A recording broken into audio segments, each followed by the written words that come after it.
Hey, what's up, everybody? This podcast is brought to you by King Arthur Capital Group. Fund your fight camp, showing fighters how to leverage credit and capital so they can treat their career like a business.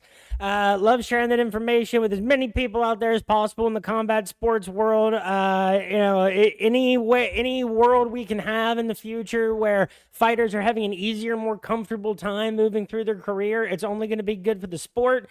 So if you're looking to make your career work a little better for you, work a little bit more like a business, check out King Arthur Capital Group at Fund Your Fight Camp on Instagram. Check out Fight Club Crate, mystery fight gear, knockout prices, undisputed value, combat sports boxes delivered monthly. Use my promo code TAPTHAT15 at Fight Club Crate for 15% off your first purchase. Follow those folks on Instagram at Fight Club Crate. And, they're adding new stuff from cool small businesses and whatnot. Freaky cool designs all the time to their monthly packages. So, check that out. Check out the individual companies they use, too. And that's very cool stuff. Finally, a winner for a gift idea for the combat connoisseur in your life. Finally, Substats is the analytics and intelligence platform for competitive grappling, giving promoters, league commentators the data they've never had, matchmaking tools, athlete profiles, event breakdowns, and match analysis powered by computer vision.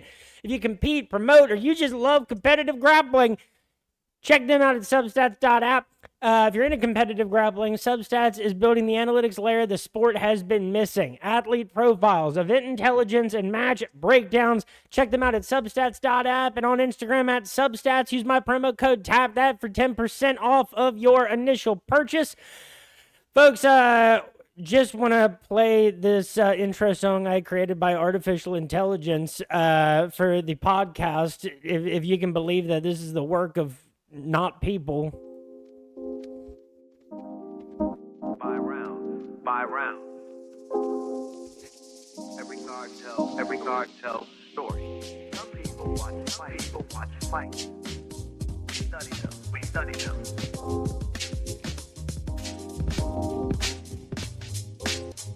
That's just a little snippet there. And what is up, everybody? This is Brady Grove bringing you another interlude episode of the Tap That MMA podcast. We're coming off UFC Azerbaijan this past weekend.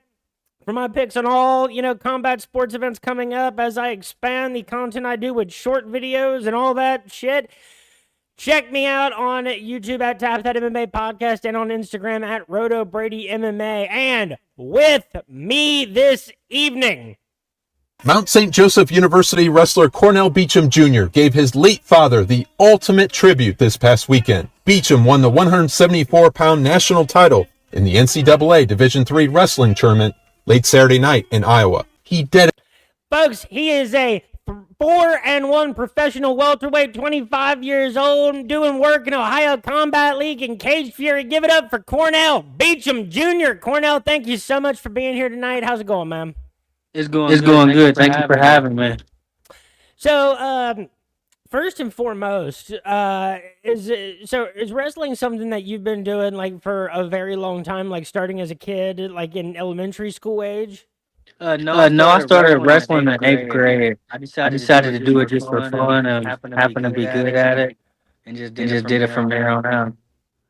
That's interesting because, like, you hear so many different things, like, from people who, some people have been wrestling since 2nd grade, and it's like they've been cutting weight since, like, before they hit puberty and whatnot. Can't imagine the effects that has. And then you got people like you, and, some of those kids that come from Iowa and started in 3rd grade, like, baling, like, bales of hay and everything. Some people don't go on to be national champions in college. What do you think are the qualities in somebody that just makes them kind of a natural at wrestling? I think hard work first and foremost. Knowing when to push yourself and how to push yourself. And I would say for me, a lot of my athleticism helped, and being coachable, and just learning to do the same thing over and over and over again. Huh, that's interesting too. And like, so what? When did you kind of pick up that, like, oh, like, not only am I good at wrestling, something I like wanted to do for fun, not only am I good at this, but like I might be able to do this at like the next level past high school, and like I might have the tools and the capabilities to be a combat sports athlete on the professional level.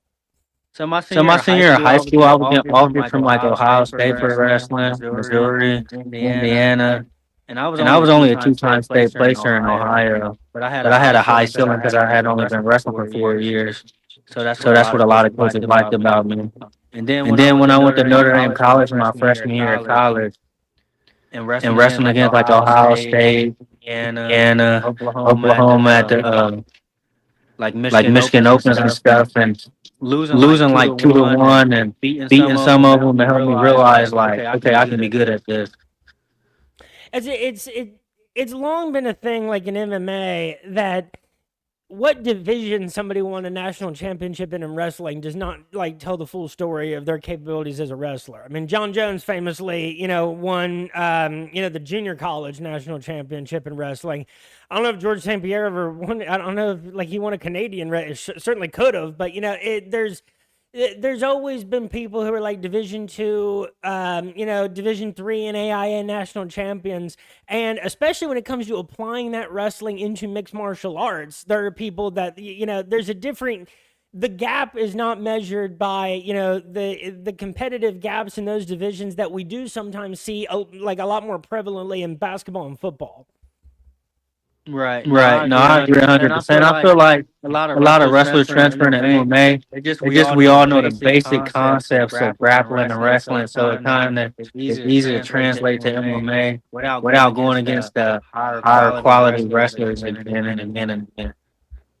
And Mount St. Joseph's too. Like I'm right over here in Newport, Kentucky right now. I haven't lived more than 15 minutes south of except for college.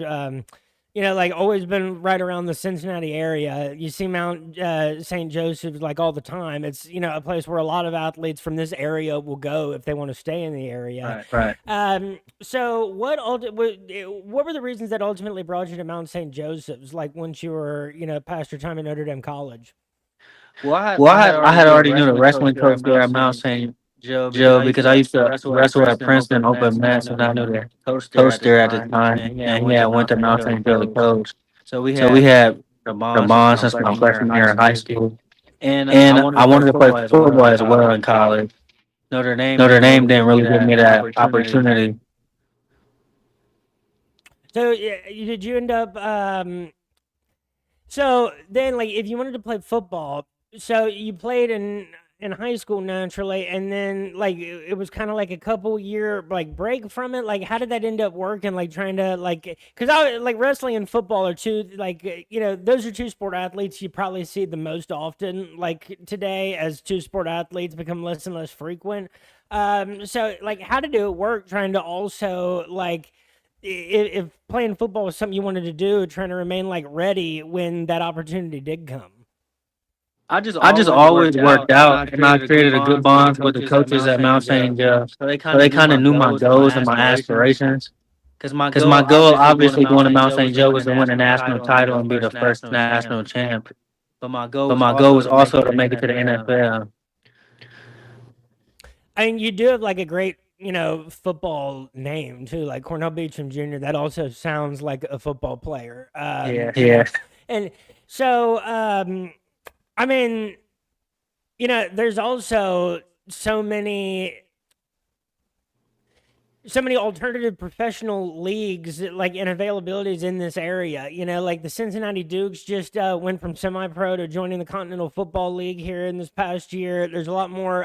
There's way more arena football action than we've ever seen before in the. I mean, I don't know what was going on in the '70s, dude, but like. There's the Cincinnati Slingers. There's the Kentucky Barrels that are right over here in Highland Heights. Like, is football something that you have more like put in the rear view mirror, or is that something like you're still like open to and looking at? In my heart, I'm open to it, but I just think it's in a rearview mirror. Only because I fell in love with MMA. So how did that was that just sort of like a natural thing that you, as you got deeper into wrestling, you became aware of? Like it'd be kind of hard not to like be a wrestler and hear about like this guy's going over to that gym and doing that. Now he's fighting. Like now you would hear about that pretty early, it would seem, and you would know that going into mixed martial arts would be, one of the paths available to you. Yeah, I used to go to Vision MMA when I wrestled in high school. I never really started. I used to just kind of go and watch and wrestle around with the guys. And that's when it was like Tony Johnson, Dom Steele, and a whole bunch of real good MMA fighters in there. And I used to watch them and be like, I ain't doing this for it. And I love the people over at Vision MMA. Shout out to Ilyas Mamadaliev. Shout out to Kobe Sanders. Love the people over at Vision. So, right now, you're 4-1 as a professional. You had a handful of amateur fights, including kickboxing. You didn't lose during that time. Now, just in this last fight, because you'd been in Ohio Combat League for all of your professional MMA fights. This most recent fight, just back on June 19th, was at Cage Fury 155. Cage Fury, a different kind of stage in that, one of the regional promotions that we see feeding into the UFC the most often. They, at any point, they've got 2 other champions that are in, the list of top 10 prospects, not currently with the UFC. And, being on UFC Fight Pass, it's something that people had a lot more, eyes on. There was a lot of exposure on. What was it like making, that step to Cage Fury and being able to get that win, and that still being so fresh, that being, last Friday? Yeah. It was super comfortable. I feel like I belong there, honestly. And then just having like God lead me through it. It kind of, like I said, it was just super comfortable. Like I didn't have no nerves, really, no fear. It was just like I'm here. So did it feel like in the time, like when you went, like that's the biggest win of my career, or does every next win feel like the biggest win of your career, feel the same to you? It feels super special. Like I told my coach, I was like, I feel like I can win a 3-round war. It feels super special. Like I told my coach, I was like, I feel like I can win a 3-round war, or I can win by something special. And I kind of had an itch, and something special happened. Yeah. Or I can win by something special, and I kind of had an itch.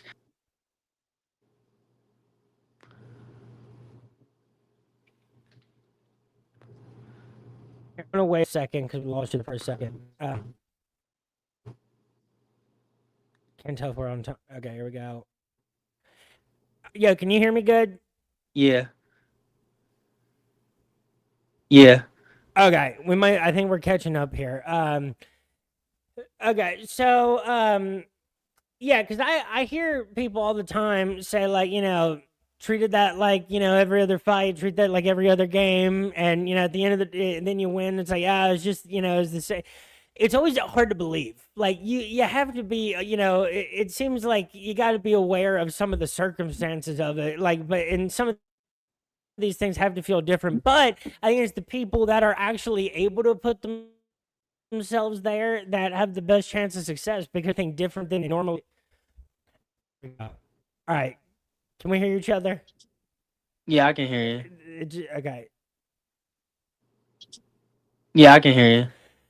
Okay. But it seems like people that can put themselves in that mindset, like, this is just like everything else. It seems like they're the ones who are in the best chance of success. Right. No, I agree. I feel like as long as I agree. I feel like as long as you're like comfortable and know where you are, then everything will be okay. And we put a lot of hard work in.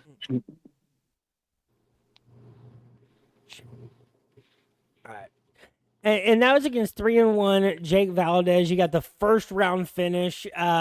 So, even with whatever about someone beforehand or not, both go into that record, both get into that fight with a 3-1 record, and you're able to get the finish early, and so that also had to feel good about that performance. Yeah, it feels super special knowing he's a tough opponent and knowing he was ready to go. So I getting that finish was very special to me. It's got to be like some of those wrestling meets you were talking about, when you were going against some of the bigger schools. Is like, All right, like except you came out with like a very impressive win, like very definitive. There, and with that, it's like, oh, okay, like that is another measuring bar of like every fight you got to be kind of evaluating where you're at and where your opponents at. They are in your kind of same in the same geographic area and who you're looking to fight next. And when you get a win like that on a show like Cage Fury against someone who had also been successful in their professional career, it's got to be like, shit, like I'm in a good spot, keep working. But like that was like that means something, someone who sees my resume right now sees a fighter who's off to a great start to their pro career. Right, 100%. And I'm pretty game to fight anybody, honestly. So it's just like stepping up to the plate and being ready and letting my coaches get me ready for every fight. And I don't know what it is about your fighting style, but it is like it goes super well with like it's like a prime style to put in an Instagram reel. I just saw one of yours earlier today, and there was just so many great moments for like slams and big punches and beat drops, like on a reel. Very power present. You do very well with exploding, and all of your professional wins have been inside the distance. But I mean, even still, if you see a fighter who has mostly beaten people inside the distance, but you see that they've also won the decision that won the time that they do go the distance, it's like, okay, like you don't need to worry as much about this person's capabilities to, go 3 rounds if necessary. And not only the ability to survive 3 rounds, but to be the kind of fighter that wins in a point fight over the course of 3 rounds also says something about somebody. Yes, sir, for sure. Now, in Ohio Combat League, that was where you fought, I think 3 different people before you were in Cage Fury, or 4 different people. Now, the only loss of your pro career was October of 2025 by submission in round 2 to Wilson Lopshire, who was 4-0 at the time. It's the only loss in your pro record. Now, it comes to who was, an undefeated fighter in Ohio Combat League. So, like, what now... approaching a year since that, a little bit over half a year since that fight. What do you think you have learned from it, and what do you think you have taken from that fight moving forward? Just learning how to control my gas tank, positioning, learning where I'm at in the ring. I take nothing away from Wilson Lopshire as he's a man of God, and I give all respect when respect is due. And maybe one day we'll meet down the line. Yeah, I think like, whether you ever get to fight someone again or not, because like people always, when I ask people about like, specific losses, that's something that people say all the time is like, maybe we end up fighting down the road, but like, I mean, the stars would really have to align for things like that to happen. And so like in the long term, the goal just has to be like, well, I just have to like get better than I was, when I fought him. And ideally, since we're in the same weight class, get better at a faster rate than that person's getting better, over the long term. Right. So now with Ohio Combat League too, like I've seen plenty of their shows live, the ones that they do in Newport. I've seen plenty of the folks at Vision fighting too. I love the Ohio Combat League shows. I think that they put on like a good product. It's high quality. I'll even say classy. I think Ohio Combat League is, and that's not an easy thing to do as a regional MMA promotion in the tri-state. It's very easy to not be classy and to not put in the work to the production value. I think a lot of promotions are lazy when it comes to a lot of stuff that Ohio Combat League puts in the work for. And as a result of that, they get high-quality fights and high-quality main events and main cards. Like, they get good fighters for these cards. So what was your experience like in the time that you spent with Ohio Combat League, where you ended up going, 3-1 as a pro? Ohio Combat League is a very well-ran organization, and I love the guys there that run it. Got a lot of respect for them. And I believe they have one of the best regional promotions in the area. Like you said, from being classy, respectful, trying to match up the right opponents as well. That's the other thing too, is you do, because I had Jay Perrin on here a few weeks ago or whatever, and we were talking about the New England regional scene. And what I hate about the New England regional scene now is that they match their best prospects up against people with like 11-72 records as like a main event. I can't stand that. And then I especially can't stand trying to project how I think they do on the Contender Series. Shit, I don't know. He's only fought homeless people up to this point. Right.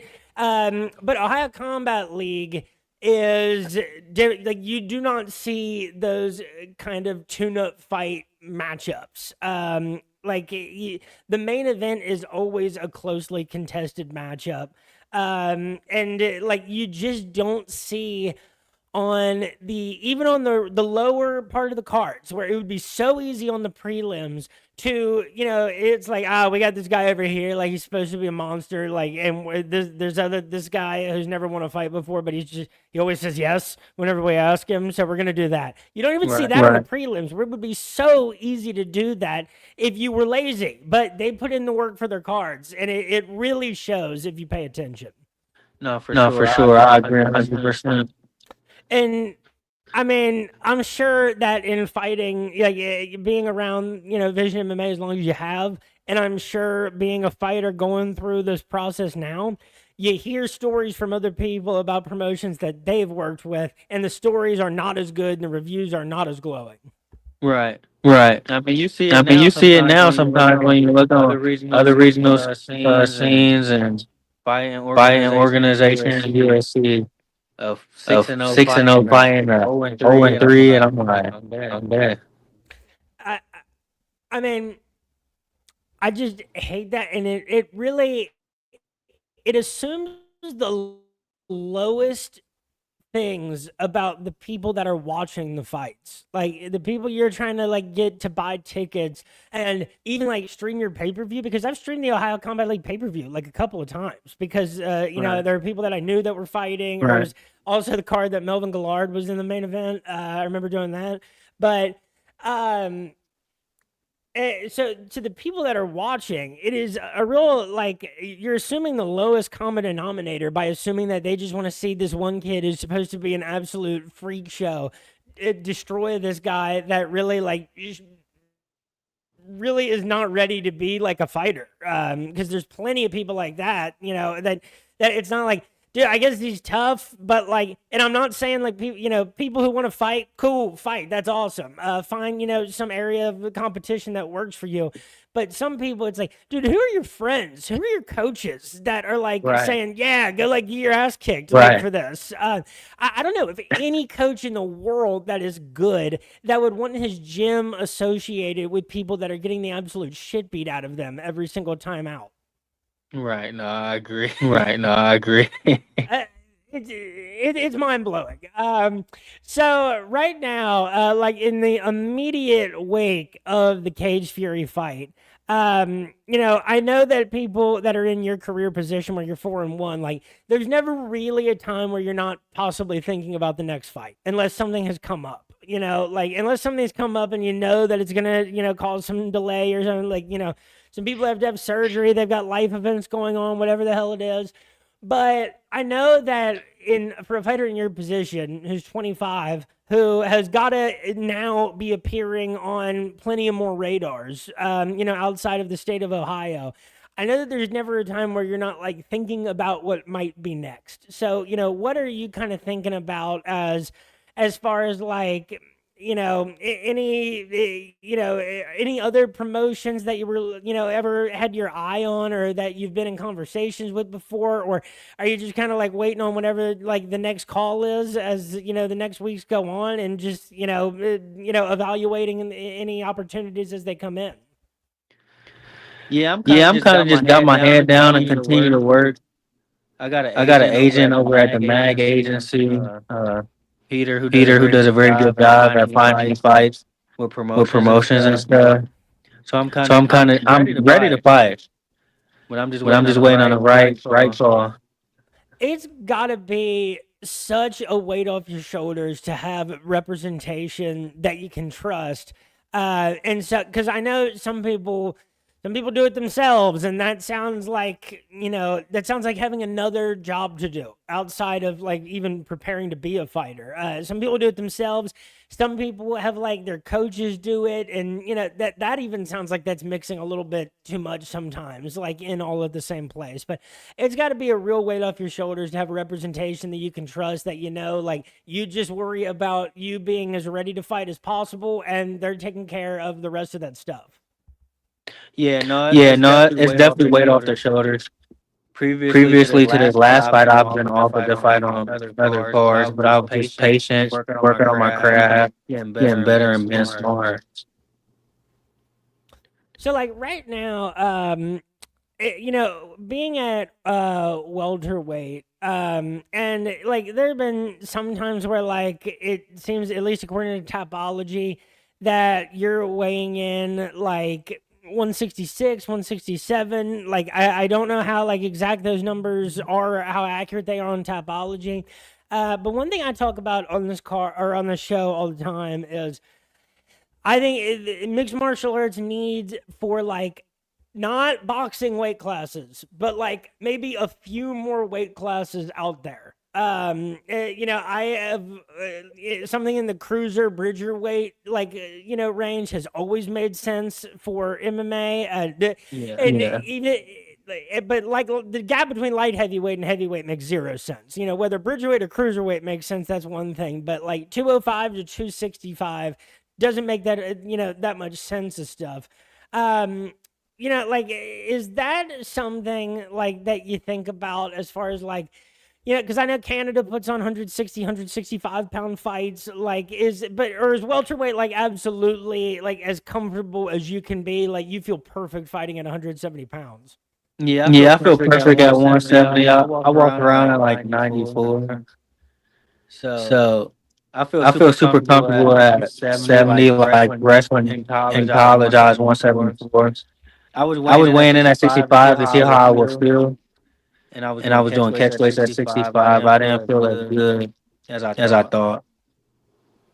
Oh, well, see, like that. This is the thing: is like every person is different in this sport, and like I see people that on here all the time that have gone back between lightweight and welterweight, and they're like, yeah, I think I'm like going back to lightweight. Like welterweight wasn't working, and then like a year later they're like in another welterweight fight, and you see that like.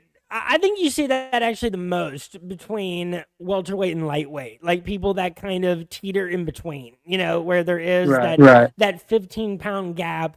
But it seems like people at light heavyweight or middleweight, like they're that range, people just kind of know that they're supposed to be at one. They only move when they're, at least in the UFC, they only switch divisions when they're trying to like, get some momentum if the last division wasn't working for them. But it seems like lightweight and welterweight are the two classes that people have the most trouble, like, over time figuring out which one they're actually supposed to be in. I agree 100% because it's a big difference. But I feel like as long as I keep God first, keep working on my skill, he already got it set and what I'm gonna accomplish in his book. So it's just about me going out and doing it. I'm not really worried about height, length. I'm gonna stay in the lab and perfect my craft. Well, folks, this has been a conversation with Cornell Beachem Jr. on the Tap That MMA podcast. Cornell, what can people expect to see from you for the remainder of 2026 and moving forward? You can expect a couple more wins. You might can expect a special appearance, hopefully in the UFC or something soon, which it will happen because I know it will. And you can keep expecting knockouts and me to keep on God first. Folks, one of the brightest young prospects in the area, Cornell Beachem Jr., 4-1 pro. Keep a lookout for what he does over the next year and in years to come. Thank you so much for listening. Have yourselves a great week, and peace.